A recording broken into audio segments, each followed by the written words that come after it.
26th of February until last week, almost 900 people being murdered by the military. So that is why we pointed out that, you know, if the international community took the decisive action, then we could have saved more than 800 civilians, 800 lives of innocent civilians. So that is the point that I like to make, because most of the people who killed are the young people, even as young as 7-year-old girl were murdered.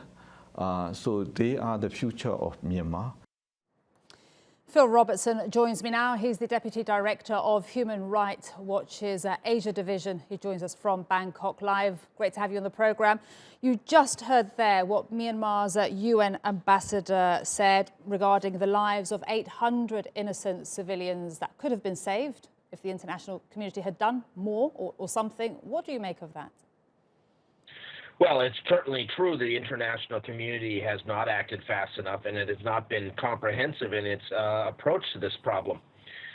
Part of the big is at the UN Security Council, we've been running into the blockade of China and Russia, which have prevented any sort of more comprehensive intervention, like using the responsibility to protect or R2P doctrine, or other efforts that would have gone beyond simply holding briefings and issuing statements. The international community has pushed very hard. I mean, there has certainly been an effort to say that the coup is unacceptable. The UN Secretary General said that. There was a UN General Assembly resolution last week focusing on this that also condemned the coup and said that it's unacceptable. But, you know, we have to move beyond words. We have to move beyond statements. There has to be something much more comprehensive. And Phil, how do you move beyond words, statements, resolutions, hearing we condemn? What could the international community have done, and what could they do, as you say, to move beyond words? Well, we need to have real pressure on people who are still selling arms to the Myanmar junta. If we can't get that in a global arms embargo, we have to go state by state, country by country to make that happen. You know, countries like India, countries like Pakistan, countries like Russia and China are still selling arms. Even Israel is still selling dual-use technology. So these countries have to be singled out and really shamed. We also need to have targeted economic sanctions that finally really cut off the sources of income, particularly from the oil and gas sector, to the Myanmar military junta. There have been new sanctions by the UK and the EU against the timber enterprise and against the pearl enterprise, which are welcome, but they don't go far enough. You know, there really has to be a comprehensive economic squeeze against these military companies and state enterprises that are providing the resources that allow the Myanmar junta to continue to repress its people with lethal force.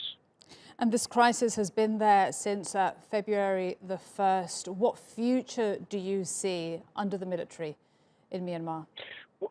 Well, there is no real future under the military, and that is quite clear because the people of Myanmar will not accept it. This is by far and away the most comprehensive, across-the-board resistance to military rule that we have seen in modern Myanmar. And I think that if it continues this way, this is going to slide into greater chaos and violence. We're certainly seeing people's defense forces being created by the people to defend themselves. And there's a lot more tit-for-tat violence between the military and those underground units that are operating to target the military and the police. And, you know, we've got another real 6 months before this situation really becomes unresolvable, and we're looking at a standoff that could take years. Another 6 months. Phil Robertson, thank you very much indeed. We really value your expertise and time.